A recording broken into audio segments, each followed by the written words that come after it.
Merdeka belajar wujud yang nyata. Raih mimpimu juga cita-cita. Generasi emas Indonesia. Profil belajar Pancasila tanamkan di dalam dada. Profil belajar Pancasila cerdas sebagai teman rekan saya di SD 6 ini untuk menjalankan tugas dan dinas kita di dalam mendidik dan mengarahkan anak-anak didik kita. Izinkan saya pakai waktu istirahat ibu-ibu dengan saya mendiseminasikan budaya positif yang saya pelajari di pendidikan guru penggerak. Tetapi karena memang saya yang pertama mengikuti pendidikan ini, maka sebagai tugas dan tanggung jawab dan kewajiban saya, maka saya harus mendiseminasikan apa yang sudah saya dapat di pendidikan guru penggerak di angkatan 10 ini. Adapun budaya positif, ada disiplin positif, ada nilai-nilai kebajikan, ada kebutuhan dasar manusia, ada motivasi perilaku manusia, posisi kontrol guru, hormati, satu pembelajaran dengan paradigma baru. Kita sering menganggap anak kalau sudah pintar ya sudah cukup. Tetapi ternyata tuntutan pemerintah kita di kurikulum Merdeka ini tidak cukup hanya pintar, tetapi karakternya, ada orang pintar tetapi karakternya tidak baik, tidak benar. Jadi kita sebagai pendidik harus mengutamakan dan mewujudkan peserta didik kita itu menjadi peserta didik yang berprofil pelajar Pancasila. Adapun pembelajaran dengan paradigma baru adalah pembelajaran yang dirancang berdasarkan prinsip pembelajaran berdiferensiasi. Memang benar selama ini kita sudah merancang suatu pembelajaran, tetapi ternyata pembelajaran yang kita terapkan selama ini bukan itu yang sesungguhnya. Karena memang di dalam kelas peserta didik kita itu berbeda-beda latar belakang dan juga berbeda-beda karakter. Ya kan ibu-ibu semuanya? Ya. Pasti ada anak kita yang maunya seperti ini, anak kita yang maunya seperti ini. Nah ternyata di pembelajaran berdiferensiasi inilah semuanya nanti menjawab. Nah, otomatis ibu-ibu semuanya sudah pahamlah apa itu namanya budaya positif ya. Di antara kita semuanya pasti menginginkan agar anak-anak kita itu mau berbudaya positif. Kira-kira ibu-ibu boleh memberikan contoh kepada saya salah satu budaya positif itu yang bagaimana? Devina, budaya positif itu gimana coba? Bisa berikan saya supaya ini budaya positif yang sering dilakukan anak kita kira-kira yang bagaimana? Nah, salah satu budaya positif itu memberi salam. Nah, ini dia. Kita tadi sudah paham tentang paradigma ini disiplin positif. Nah, disiplin positif ini juga sangat kita terapkan dan perlu kita terapkan di tengah-tengah peserta didik kita. Disiplin berasal dari kata disiplin yang artinya belajar. Dan menurut budaya kita, kata disiplin dimaknai menjadi sesuatu yang dilakukan. Yang dilakukan seseorang pada orang lain, sehingga mendapatkan kepatuhan. Dan disiplin positif itu sendiri merupakan salah satu cara persiapan penerapan disiplin dengan tujuan untuk menumbuhkan kesadaran yang memberdayakan peserta didik tanpa imbalan. Jadi saat ini pemerintah agar anak itu mau tidak lagi kita iming-iming dengan segala imbalan. Yang namanya apresiasi, yang namanya reward diusahakan seminimal semaksimal mungkin untuk tidak diberikan kepada peserta didik. Oleh karena itu, ibu-ibu sekalian, sebagai seorang pendidik yang menjadi tujuan kita adalah menciptakan peserta didik yang memiliki disiplin diri sendiri. Jadi semua disiplin harus dimulai dari diri sendiri. Bukan kita melakukan disiplin itu karena ada sesuatu. Jangan sampai disiplin kita lakukan karena kita takut dimarahi, takut ditegur.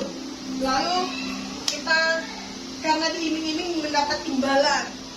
Kiranya ketika kita melakukan disiplin diri itu jangan seperti itu, karena anak kita pun kita harus ajari mereka melakukan disiplin itu bukan karena sesuatu hal, tetapi karena memang ada nilai kebajikan di dalam diri anak itu yang harus diterapkan dan dilakukan. Yang berikutnya,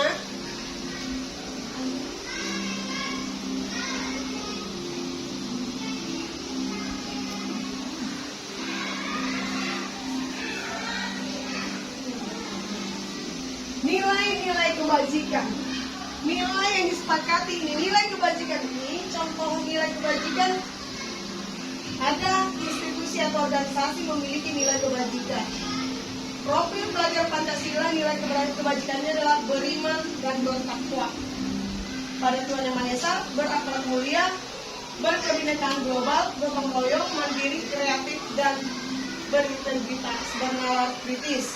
Lalu ada juga nilai kebajikan dari IHO, yaitu toleransi, rasa hormat, integritas, mandiri, menghargai, antusias, empati, keingintahuan, kreativitas, kerjasama, percaya diri, dan berkomitmen.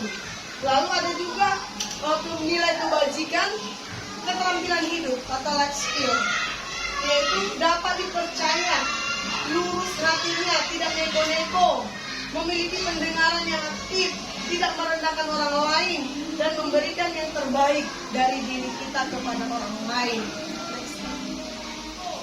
Memiliki pendengaran yang aktif, tidak merendahkan orang lain, dan memberikan yang terbaik dari diri kita kepada orang lain.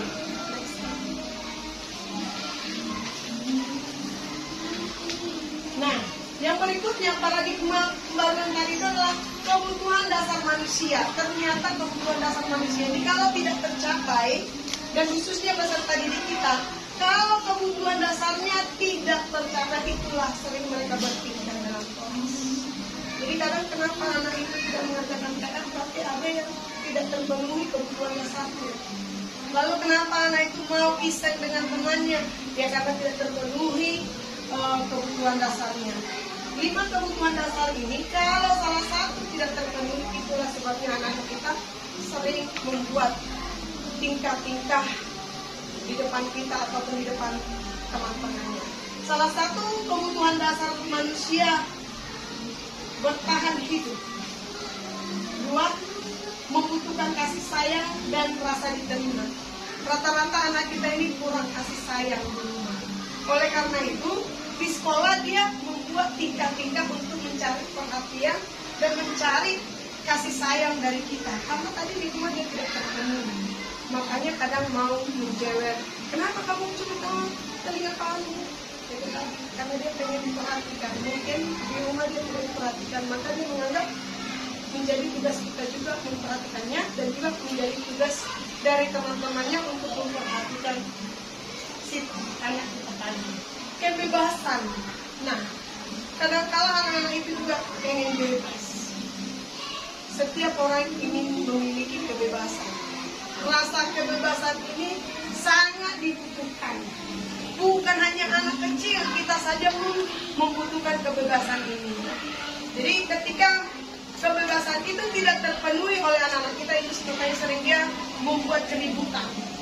Membuat keributan yang menggugah hati kita agar kita memberikan. Jadi ini sangat dibutuhkan oleh anak-anak didik kita kebebasan ini. Kebebasan belajar. Ya, anak itu pengen belajar sambil bermain.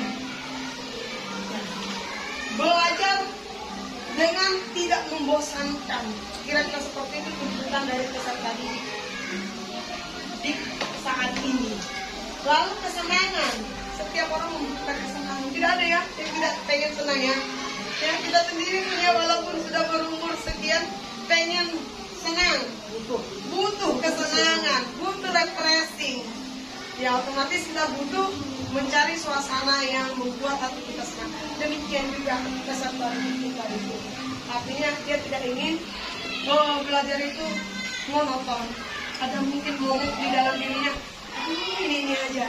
Sama halnya kesenangan ketika kita makan satu menu, ternyata itu dulu aja menunya, wah kita pun pasti akan bosan. Dan itu sudah membuat rasa senang kita untuk makan itu hilang. Lalu yang kelima, kebutuhan dasar manusia itu adalah penguasaan.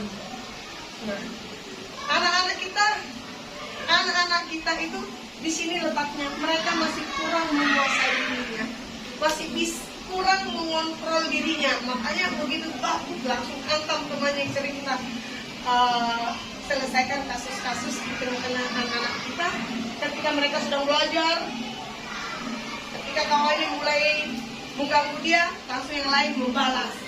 Jadi memang penguasaan diri masih kurang di antara anak-anak, dan inilah yang menjadi perhatian kita di dalam menghadapi peserta didik kita. Kebutuhan dasar manusia adalah segala sesuatu yang kita lakukan untuk mendapatkan apa yang kita inginkan. Jadi jika salah satu tidak kita temukan ini, maka itu yang membuat kita mencari dan melakukan sesuatu hal dengan melalui tingkah atau perilaku yang lain. Kira-kira seperti itu yang kita alami dari peserta didik kita.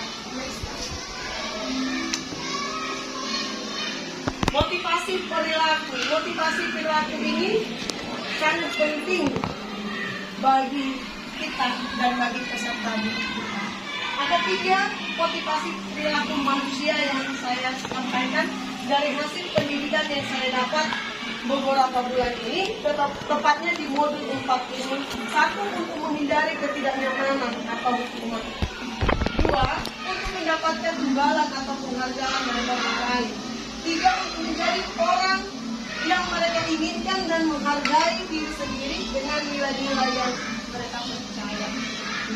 Peserta didik melakukan disiplin diri karena takut dihukum. Mereka disiplin datang dari sekolah itu karena takut dihukum. Lalu yang kedua, untuk mendapatkan imbalan, mereka disiplin. Nah, kedua hal ini adalah motivasi ekstrinsik. Nah, kedua hal ini adalah motivasi yang kurang baik. Hendaknya setiap motivasi itu hadirnya dari diri kita sendiri. Itu yang disebut dengan motivasi intrinsik yang nomor 3. Untuk menjadi orang yang mereka inginkan dan menghargai diri sendiri dengan nilai-nilai yang mereka percaya. Jadi, peserta didik melakukan disiplin karena sadar akan nilai kewajiban dirinya, bukan karena dari faktor luar, tetapi dari dirinya. Next. Keyakinan sekolah. Budaya positif ini sangat memerlukan keyakinan sekolah, yaitu kesepakatan kelas yang kita buat. Mengapa? Karena itu akan membantu kita di dalam menyelesaikan persoalan-persoalan yang dilakukan oleh anak didik kita. Contohnya, ketika Dion membuang sampah dalam kelas, kita tidak perlu marah. Dion, kenapa kamu buang sampah? Tidak perlu. Dion, kenapa sampahnya di situ? Keyakinan kelas mana yang sudah kamu langgar? Jadi tinggal seperti itu. Lalu kalau udah dilanggar, apa konsekuensinya? Apa yang harus dia lakukan? Seperti itu kira-kira. Jadi keyakinan kelas ini tidak boleh buang sampah, tetapi buanglah sampah pada tempatnya. Tidak boleh ribut, tetapi kita katakan mari dijaga suaranya. Terus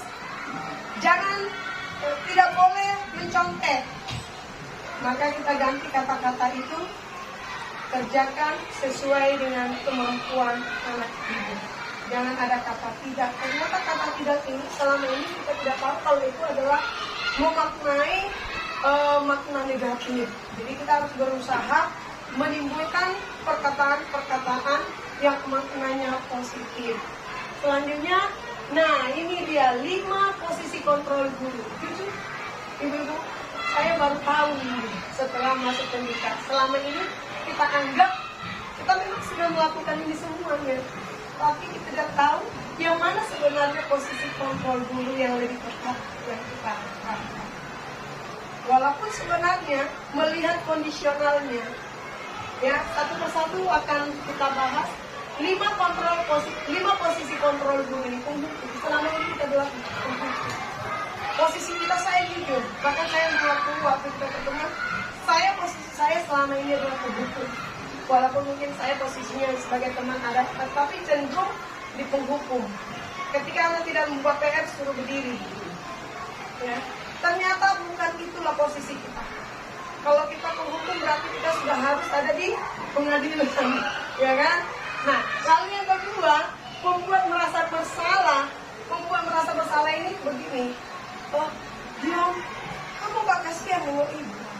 Masa setiap hari kamu terlambat aja. Ibu sampai ditegur-tegur oleh kepala sekolah. Kita buat anak itu merasa bersalah, dan itu tidak baik. Membuat anak itu tetap merasa tidak ada percaya dirinya karena dia menganggap, oh, saya sudah buat ibu salah, saya sudah buat ibu salah, saya sudah membuat teman saya salah. Lalu yang ketiga, posisi kontrol guru sebagai teman pun ternyata tidak baik. Ibu-ibu tidak baik karena anak didik kita itu akan bergantung. Sama halnya ketika naik kelas, saya tidak mau ibu itu. Biarlah saya ingat waktu Afif. Saya tidak mau naik kelas, udah saya kelas 5 aja. Kalau gurunya si Anu. Tuh, karena itu tadi. Dia tidak mau, karena ini sudah nyaman, di zona aman, akhirnya berketergantungan di satu guru. Dan ini tidak baik. Kalau bukan guru idolanya itu yang mengajar dia tidak mau. Artinya, percaya diri dari anak itu pun tidak ada. Yang keempat, pemantau. Kita hanya memantau. Ayo, kerjakan PR-nya. Ibu sebentar ke kantornya. Nanti kalau sudah siap panggil ibu. Kita hanya memantau. Ayo, silakan tulis ini. Baru kita tinggal memantau. Ternyata itu pun tidak. Dan saya pun sangat merasa malu ketika ini dijelaskan. Ternyata posisi manajer ini yang lebih tepatnya. Walaupun memang saya bertanya saat itu, ini menjadi pertanyaan saya. Tetapi posisi guru, posisi kontrol guru itu adalah di manajer. Kalau manajer kan tidak boleh memberikan hukuman.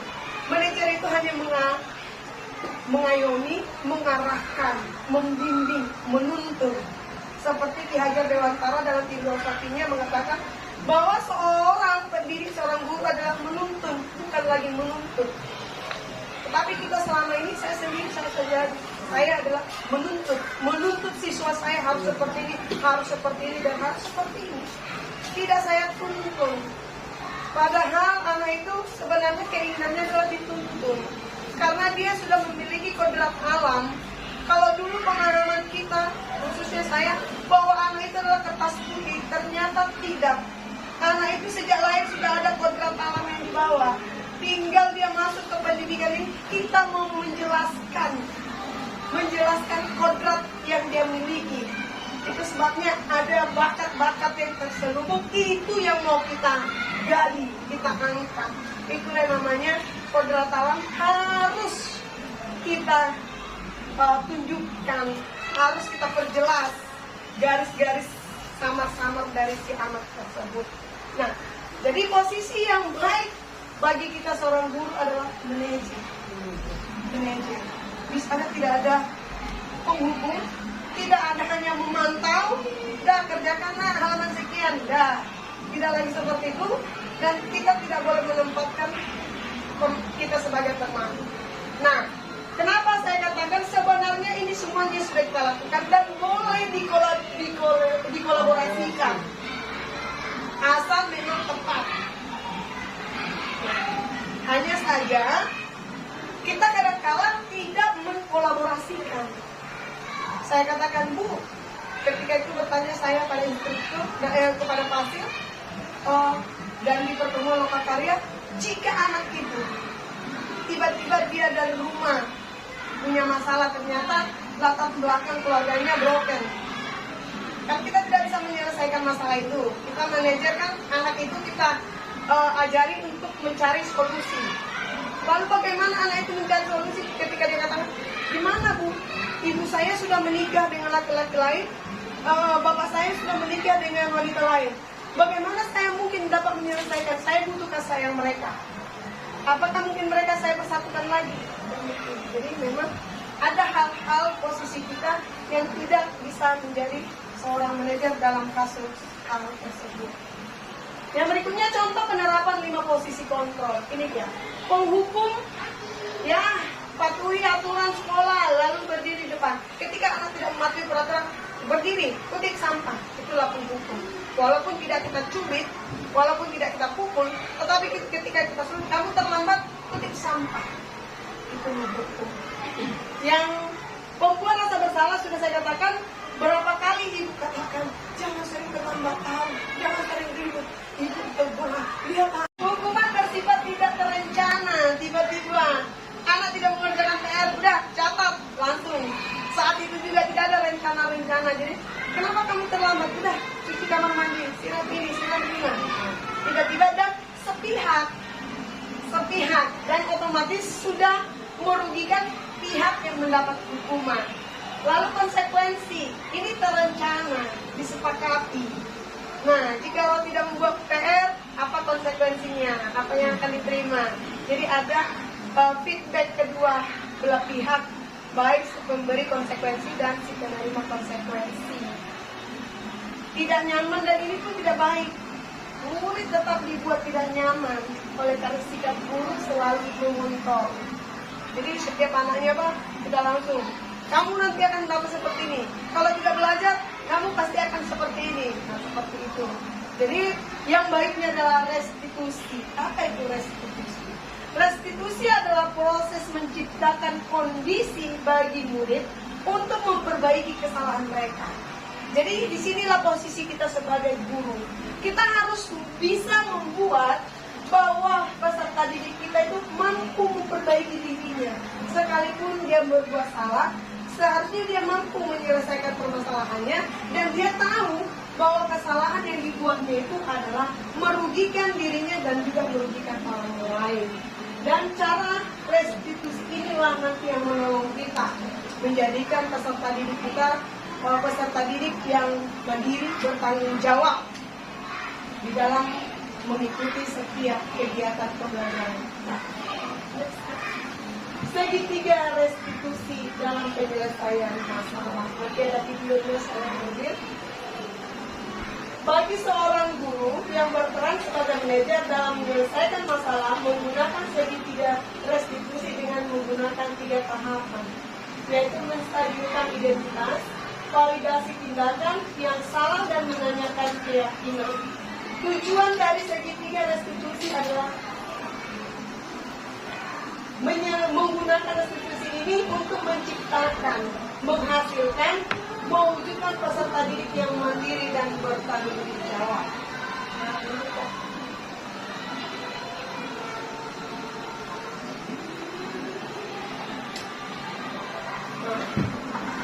Ini segitiga restitusi.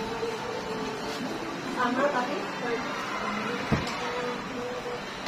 menstabilkan identitas ini dia yang dimaksud dengan menstabilkan identitas. Contohnya begini, ketika anak kita lagi berantem, tiba-tiba kan sering kita panggil ke kantor. Dia saat emosinya, kenapa kamu itu? Saya ini. Nah, dia masih emosi. Jadi posisi kita hendaknya kita stabilkan dulu identitas anak itu, kita diamkan dulu. Jangan langsung dieksekusi, jangan ditanyai, biarkan dulu dia tenang. Ya, berdasarkan prinsip membuat kesadaran, kita sadarkan dulu dia, kita ingatkan dulu dia. Ya, daripada yang meluap emosinya, baru kita ingatkan, baru kita masuk. Apakah kamu tahu yang kamu salah, yang kamu lakukan itu? Dia pasti akan, ya Bu, karena ini Bu, karena ini. Dan nadanya pun mungkin tidak tinggi lagi. Okay, next. Validasi tindakan yang salah ada 3. Berdasarkan prinsip setiap perilaku berupaya untuk memenuhi suatu kebutuhan tertentu, lalu mengenali, mengakui kebutuhan peserta didik, baru guru akan bergeser dari pemikiran stimulus respon menjadi proaktif. Lanjutkan. menanyakan keyakinan. Nah, ketika permasalahan itu timbul, contohnya, Jeremy, kenapa sampai kau gebrak meja dengan Faiz? Kenapa kalian berikut? Bu, Faiz itu bu, dia contek pelajaran saya. Kan saya capek bu, capek saya menulis. Dia akan meluapkan semuanya. Terus, menurutmu, benarkah yang kamu lakukan itu? Tidak bu. Kita ada keyakinan kelas? Ada bu. Kira-kira di poin mana keyakinan kelas yang kamu langgar? Nah, dia mengatakan, terus gimana? Saya tidak akan ulangi lagi bu. Oh iya, benar. Iya. Terus saya arahkan jika terjadi sesuatu lagi bu, saya akan melapor ini. Dia selesaikan, dia mencari solusinya dan dia selesaikan sendiri. Tidak perlu lagi. Ya sudah, kalau begitu nak, terima kasih. Kita hanya menjelaskan, menyelesaikan masalah itu, dia biarkan dia sendiri. Kira-kira seperti itu. Segitiga restitusi ini. Next. Nah, segitiga restitusi itu contoh yang bisa saya sampaikan. Suatu proses dialog yang dijalankan guru atau orang tua agar dapat menghasilkan murid yang memilih dan bertanggung jawab. Jadi ketika dia buat kesalahan, dia selesaikan sendiri. Karena dia yang tahu, dia yang berbuat, maka dia harus bertanggung jawab. Setiap anak yang berbuat salah, kita harus arahkan supaya dia menyadari dan bertanggung jawab atas kesalahannya.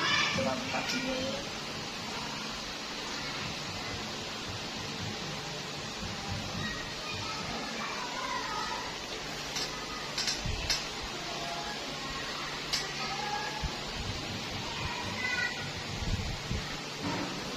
Iya ya.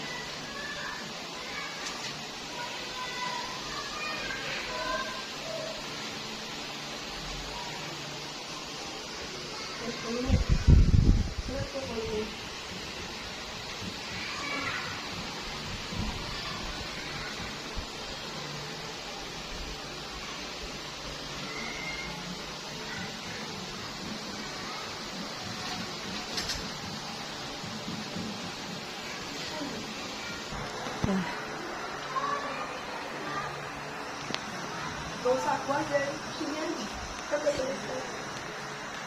Demikianlah pemaparan saya tentang diseminasi budaya positif yang saya dapat di pendidikan guru penggerak.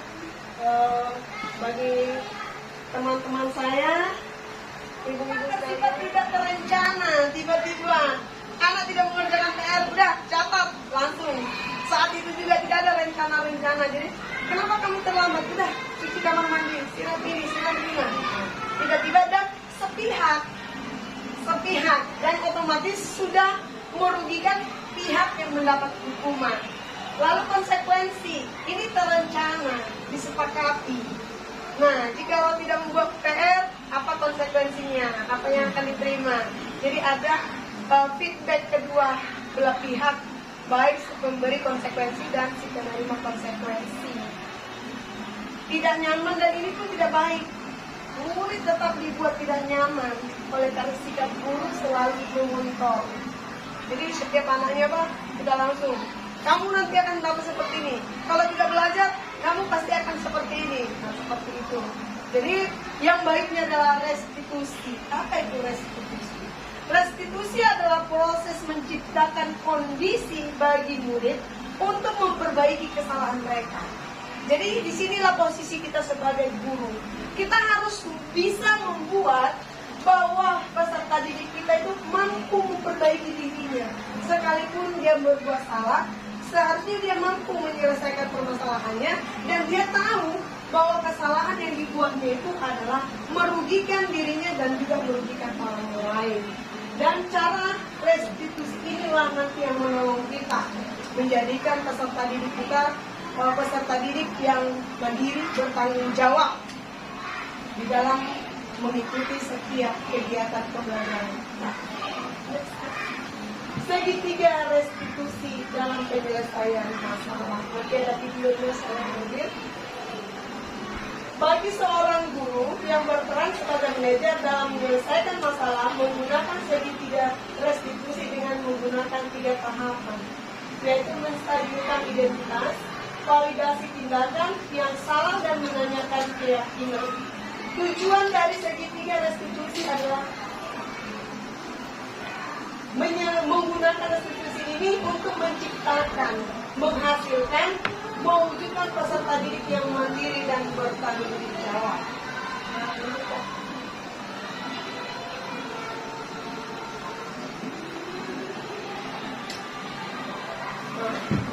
Ini dia, ini segitiga restitusi. Sama tadi. Menstabilkan identitas ini dia yang dimaksud dengan menstabilkan identitas. Contohnya begini, ketika anak kita lagi berantem, tiba-tiba kan sering kita panggil ke kantor. Biasa emosinya, kenapa kamu itu? Saya ini. Nah, dia masih emosi. Jadi posisi kita hendaknya kita stabilkan dulu identitas anak itu, kita diamkan dulu. Jangan langsung dieksekusi, jangan ditanyai, biarkan dulu dia tenang. Ya, berdasarkan prinsip membuat kesadaran, kita sadarkan dulu dia, kita ingatkan dulu dia. Ya, yang tadinya meluap emosinya, baru kita ingatkan, baru kita masuk. Apakah kamu tahu yang kamu salah, yang kamu lakukan itu? Nah, dia pasti akan, ya bu, karena ini bu, karena ini.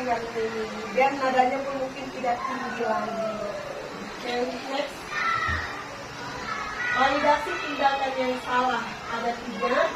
Berdasarkan prinsip setiap perilaku berupaya untuk memenuhi suatu kebutuhan tertentu, lalu mengenali, mengakui kebutuhan peserta didik, baru guru akan bergeser dari pemikiran stimulus respon menjadi proaktif. Lanjutkan. Menanyakan keyakinan. Nah, ketika permasalahan itu timbul, contohnya, Jeremy, kenapa sampai kau gebrak meja dengan Faiz? Kenapa kalian berikut? Bu, Faiz itu bu, dia contek pelajaran saya. Kan saya capek bu, capek saya nulis. Dia akan meluapkan semuanya. Terus, menurutmu, benarkah yang kamu lakukan itu? Tidak bu. Kita ada keyakinan kelas? Ada bu. Kira-kira di poin mana keyakinan kelas yang kamu langgar? Nah, dia akan terus gimana? Saya tidak akan ulangi lagi bu. Oh iya, benar. Iya. Terus saya arahkan jika terjadi sesuatu lagi bu, saya akan melapor ini. Dia selesaikan, dia mencari solusinya dan dia selesaikan sendiri. Tidak perlu lagi. Ya sudah, kalau begitu nak, terima kasih. Kita hanya menjelaskan, menyelesaikan masalah itu, dia biarkan dia sendiri. Kira-kira seperti itu. Segitiga restitusi ini. Nah, segitiga restitusi itu contoh yang bisa saya sampaikan. Suatu proses dialog yang dijalankan guru atau orang tua agar dapat menghasilkan murid yang mandiri dan bertanggung jawab. Jadi ketika dia buat kesalahan, dia selesaikan sendiri. Karena dia yang tahu, dia yang berbuat, maka dia harus bertanggung jawab. Setiap anak yang berbuat salah, kita harus arahkan supaya dia menyadari dan bertanggung jawab atas kesalahannya. Coba buka videonya.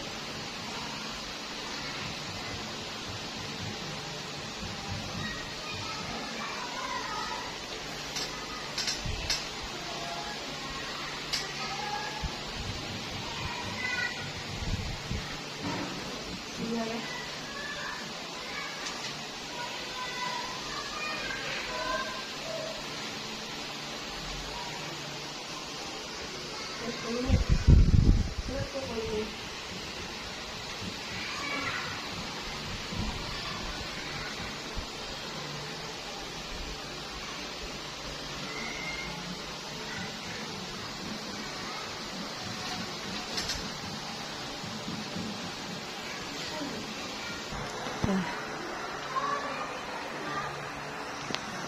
Dosa aku aja sini aja.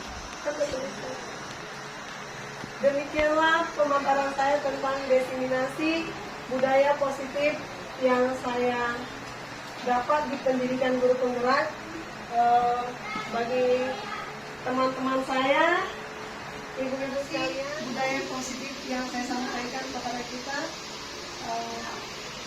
Jika ada pertanyaan dari ibu-ibu, saya persilakan.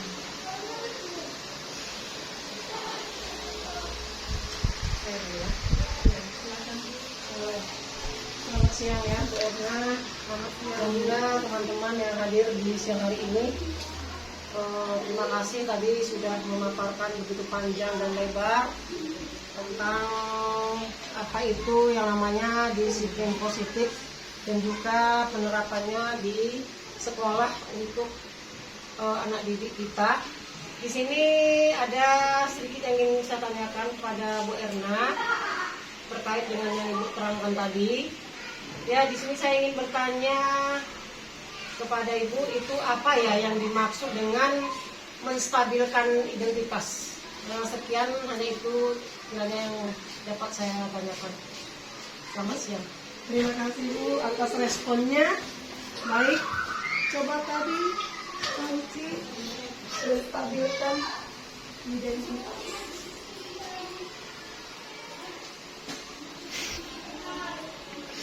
Menstabilkan identitas ini adalah bagian dari segitiga restitusi. Menstabilkan identitas itu membuat anak itu menyadari bahwa apa yang dilakukannya itu benar atau tidak.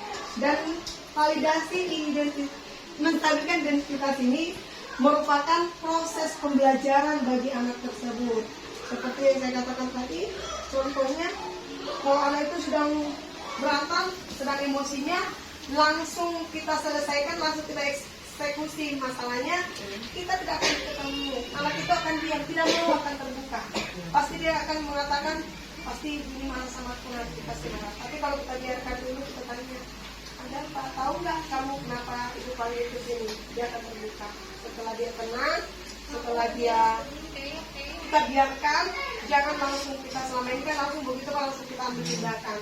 Jangan dulu kita berikan tindakan, tetapi kita biarkan dulu sampai dia stabil, sampai dia sadar bahwa apa yang dilakukannya itu adalah tidak baik atau kurang baik. Kira-kira itu menstabilkan identitas. Dia tahu identitasnya itu dan apa yang dilakukan itu ternyata tidak baik. Kira-kira seperti itu. Menyadarkan ya. Dia menyadarkan posisi dia, mengingatkan dia. Ada lagi dari teman-teman yang lain? Oke, Ibu Erna, terima kasih banyak apa yang disampaikan, luar biasa. Terus bagi kami Ibu juga itu sebagai pengetahuan juga dan menambah wawasan. Tadi menyampaikan tentang adanya budaya disiplin ya, disiplin untuk anak-anak kita ya, karena kita SD ini kan ibarat sama TK seperti itu ya. Biasanya budaya disiplin ini harus diterapkan. Tadi saya dengar dari Ibu, kalau bisa budaya disiplin harus diterapkan tanpa iming-iming. Betul, gitu ya. betul. Tapi, ini menurut nalar saya, ya, kalau untuk kategori anak-anak, mungkin kalau tanpa iming-iming untuk kategori siswa SMA atau kuliahan bisa jadi. Tapi untuk kategori TK atau SD ya, ini bisa jadi disiplin budaya disiplin yang positif ini mungkin bisa kita jadikan sedikit ini biar anak ini semangat. Contoh ya, anak-anak yang rajin, yang cepat datang misalnya gitu kan, nanti di dalam kelas ada guru-guru kan sering buat itu, anak yang cepat hadir isi absen gitu kan, absen. Nanti mungkin bisa saja guru kelas memberi ini pada mereka, siapa yang rajin, yang cepat datangnya, yang tidak telat, yang tidak terlambat, mungkin nilai itu kasih nilai plus atau apalah gitu menurut pendalaman saya gitu kan. Sementara tadi Ibu kan jelaskan kalau bisa namanya tidak usah lah kasih ini Baik, terima kasih Ibu Evi yang sudah memberikan masukan, tanggapan, dan pernyataan. Jadi motivasi perilaku manusia itu sebenarnya ada dua. Ada motivasi ekstrinsik dari luar, itu tadi kalau kita melakukan disiplin positif itu karena ada sesuatu. Dan ada motivasi intrinsik dari dalam diri kita. Jadi kalau dari luar karena iming-iming anak-anak itu ada negatifnya. Nanti suatu saat ketika kita lupa, anak itu tidak akan mau. Misalnya gini, saya bekerja, ibu itu adanya kasih apa-apa sama saya, tidak ada kasih hadiah. Akhirnya itu membuat dia down. Terus kalau kita buat seperti itu akan membuat tekanan kepada temannya yang tidak mendapat. Kalaupun mau memberikan reward, boleh. Jadi memang ini tidak bisa dihapuskan, tetapi harus tahu kondisinya. Kalau membuat reward, jangan sampai membuat orang lain merasa menilai itu nggak perhatian sama asik diajar kan, dia diajar. Kalaupun harus memberikan reward, berilah kepada seluruhnya. Tekniknya adalah, nah kalian harus senang. Oleh karena si Dion rajin membersihkan kelas ini dan dia cepat datang, kalian dapat traktiran dari ibu semuanya. Jangan hanya Dionnya saja. Dan kalau dikasih itu bisa menjadi sombong, karena kesombongan. Jadi dia melakukan yang baik itu memang baik, tetapi bukan dari dirinya. Tetapi menurut filosofi dan menurut pendidikan yang kita pelajari, segala disiplin positif, hal-hal yang positif, budaya positif itu alangkah baiknya muncul dari diri kita, bukan karena sesuatu hal. Sama kita datang ke sekolah tepat waktu, bukan karena kita takut dengan Ibu Katrin, Ibu Kepala Sekolah, nanti ditegur, kan gitu ya. Nah kalau itu yang kita lakukan itu kurang baik, tetapi karena timbul dari diri kita, karena memang kebajikan yang baik itu ada dalam diri kita. Kira-kira seperti, bukan, tidak bisa seluruhnya dihapuskan, betul. Tinggal triknya, bagaimana kita memberikan reward dan bagaimana kita mengapresiasi atas kerja daripada anak didik kita. Kalau memberi, mungkin langkah berikut, jangan di depan teman-teman yang lain. Kalau mungkin kita, kalau misalnya 40 siswa, lalu 40 mau kita terakhirkan, nggak mungkin juga ya, kira-kira seperti itu ya. Tetapi alangkah baiknya kalau berilah sekalipun nilainya kecil, tetapi semuanya, supaya memotivasi juga yang tidak pernah melakukan itu, yang nilainya rendah tadi jadi terangkat, oleh karena dia juga menikmati dari hasil temannya yang nilainya tinggi. Jadi ya sekedar belikan wafer atau permen, nah si Anu tadi nilainya tinggi, nah kita semua dapat permen ya, kira-kira seperti itu. Saya sendiri pun menolak kalau itu dihapuskan, cuman tinggal kita bagaimana triknya, kira-kira seperti itu yang disampaikan kepada kita. Dan itu yang saya ambil kesimpulan dari hasil lokakarya dan pendidikan selama ini saya terima. Terima kasih buat Ibu Eti. Ada lagi yang lain? Terima kasih Bu Erna. Ada satu lagi nih Bu. Boleh, Nah, boleh. Tadi ada apa tadi itu? Ada 5 posisi kontrol guru. Iya. Tadi ada ibu itu sebagai penghukum, terus ada sebagai pembuat merasa bersalah, sebagai teman, sebagai pemantau dan sebagai manajer. Ya ada 5 posisi kontrol guru.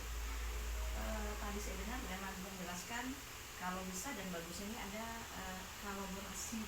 Iya, Dan kira-kira bentuknya seperti apa, dan efeknya seperti apa? Nah, saya pernah mendiseminasikan juga tentang nilai dan peran guru. Saya memposisikan saya sebagai ibu dan koki di dalam anak-anak kita. Artinya, ketika saya marah supaya anak disiplin, tetapi tidak sampai harus menghukum. Artinya kita marah itu jangan sampai menyakiti dan melukai hatinya, supaya jangan tertanam. Karena kita ingat, kita waktu sekolah juga pernah dihukum oleh guru, dan sampai sekarang hukuman itu kita ingat, berbekas di dalam hati kita. Nah, tetap kita juga, penghukum itu adalah tegas. Dengan ketegasan itu tidak berarti harus kita menekan atau memberikan hukuman yang bisa diingat selamanya. Jadi ketegasan itu tidak selamanya harus memberikan hukuman. Terus sebagai teman ya kita harus bisa juga menempatkan diri kita sebagai teman. Tetapi ada batasan. Kenapa tadi tidak bisa memposisikan teman seutuhnya? Karena kalau kita memposisikan diri kita sebagai teman, anak itu akan ketergantungan. Seperti yang sudah terjadi. di sekolah kita. Saya nggak mau, mendingan tinggal kelas. Padahal kalau dipikir-pikir teman kita guru itu sama dengan kita kok, disiplinnya sama, tegasnya. Kenapa? Kan gitu. Nah, jadi ketergantungan. Saya nggak mau ibu tuh begini begini. Nah itu, dan itu pun tidak baik. Jadi dikolaborasikan, ya memang kita harus jadi teman, karena itu harus bisa dekat dengan kita, tapi jangan sampai ketergantungan dengan kita. Nanti kita yang susah. Nanti ketika masuk Ibu Devina ke kelas kita, oh nggak enak Ibu, tapi suka ini Devina. Jadi sikap guru sebaiknya bagaimana ya? Ya tadi manajer tadi, kalaupun dikolaborasikan, tetap dikolaborasikan. Iya, tapi ada kontrol di kita. Nah, saat kapan kita menjadi teman, saat kita kapan menjadi tegas, saat kapan kita menjadi membuat terasa bersalah, kapan kita menjadi pemantau. Nah, tetapi di antara 5 ini yang baik adalah manajer. Dengan menerapkan segitiga restitusi, ada kontrol di kita. Nah, saat kapan kita menjadi teman, saat kita kapan menjadi tegas, saat kapan kita menjadi membuat terasa bersalah, kapan kita menjadi pemantau. Nah, tetapi di antara 5 ini yang baik adalah manajer. Dengan menerapkan segitiga restitusi tadi. Seperti itu. Jadi manajer itu kan menuntun. Kadang-kala orang tidak paham apa artinya manajer. Yang ada yang kita sering lihat manajer itu memerintah. Padahal bukan sebenarnya.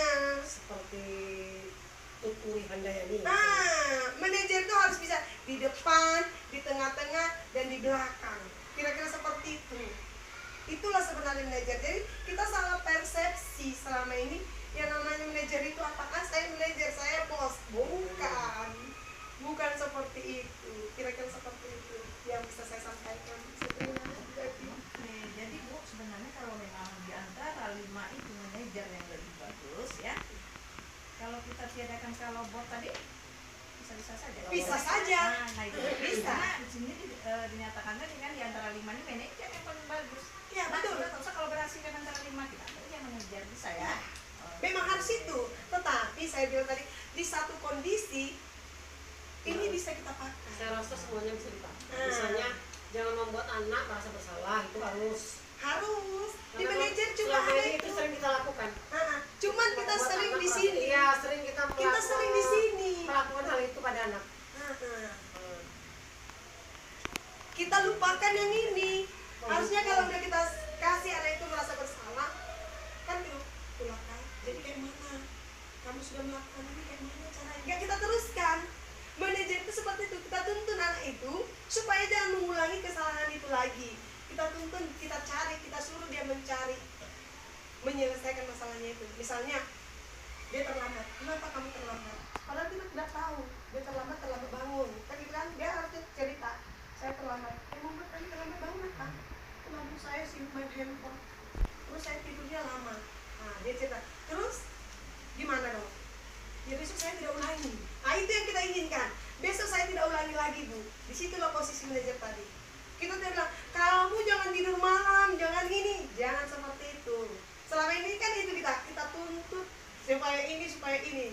Nah, jadi dengan demikian posisi di manajer ini, anak itu kita di posisi manajer, anak itu bisa menggali dan menyelesaikan masalahnya secara mandiri dan bertanggung jawab. Tanpa harus kita iming-iming, tanpa harus kita katakan, tanpa harus kita arahkan.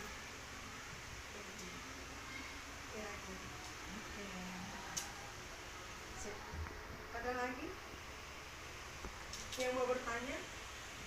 Tanya. Silakan Bu, sebutkan ciri-ciri hewan melata.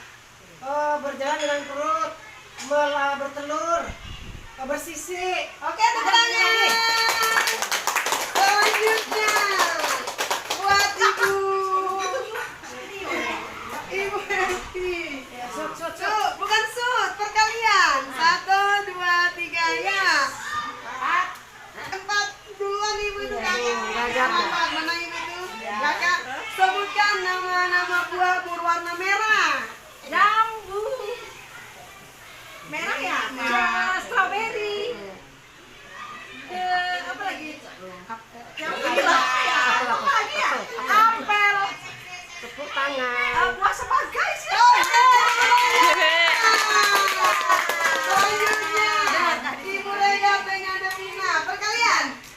Ayo. Berapa ini? Tiga kali lima berapa? Tiga salah. Salah ulang. Tak apa-apa, Ulang. Satu, dua, tiga. Sebutkan nama-nama sayur. Namanya. 5. Bayam, kangkung, lobak, kol, buncit. Tepuk tangan.